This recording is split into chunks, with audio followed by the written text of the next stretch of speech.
Jesus is at the end of a long road trip. He's riding a donkey down the Mount of Olives, finally making his descent toward the city of Jerusalem. As he approaches, a massive crowd forms. People are laying down their cloaks on the road ahead of him and singing praises to a king arriving in the name of the Lord. This royal treatment is rooted in deep political anticipation. Israel's ancient prophets had promised that a king would eventually ride into Jerusalem to rescue his people and overthrow the empires oppressing them. But in the middle of this celebration, Jesus is distraught. He is openly weeping as he rides. He can see what is coming. He knows that the peaceful kingdom he is offering will be rejected by the very people cheering for him. He sees Israel staying on a destructive path, neglecting the poor and stirring up a violent rebellion against their Roman occupiers. He knows this trajectory leads directly to death. To save his people, Jesus is replacing the role of a military conqueror with a different kind of authority. His first move inside Jerusalem is to bypass the Roman military outposts and march straight into his own religious center, the temple courts. He stages a physical disruption, driving out the money changers and bringing the entire sacrificial system to a sudden halt. Standing in the center of their power, he quotes the ancient prophet Jeremiah, accusing Israel's leaders of turning a place of worship into a den of rebels. The leaders immediately began plotting his assassination. Jesus anticipated this, timing his confrontation to align with the week of Passover. Passover celebrates God liberating Israel from slavery. At the meal, Jesus gives these symbols a new focus.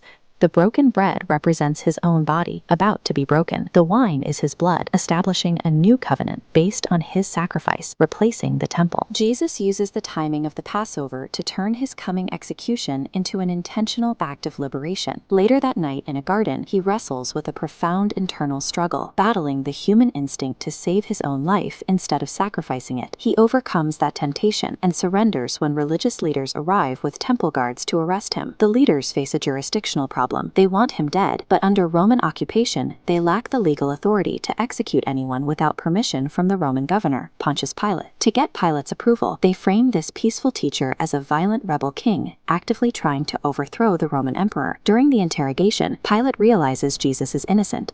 It is obvious he poses no military threat to Rome. To appease the leaders, Pilate negotiates a compromise. He agrees to execute Jesus, but offers to release a prisoner of the crowd's choosing. The crowd chooses a violent revolutionary named Barabbas. Pilate lets the real rebel go free and condemns the peaceful king to death. This unjust Roman trial achieves the goal Jesus set out to accomplish at Passover. The innocent man is formally handed over to die in the place of the guilty. Jesus is taken away and nailed to a Roman execution device, positioned between two other accused criminals. People standing by mock him. They scream for him to use his messianic power to save himself, following the same logic of power the crowds had at the start. Faced with that hatred, his response is to turn to one of the criminals dying beside him and offer him comfort and hope. Instead of cursing the soldiers killing him, he uses his final breaths to pray for their forgiveness, stating they don't know what they are doing. The sky violently darkens. Jesus cries out ancient words of submission from Israel's Psalms,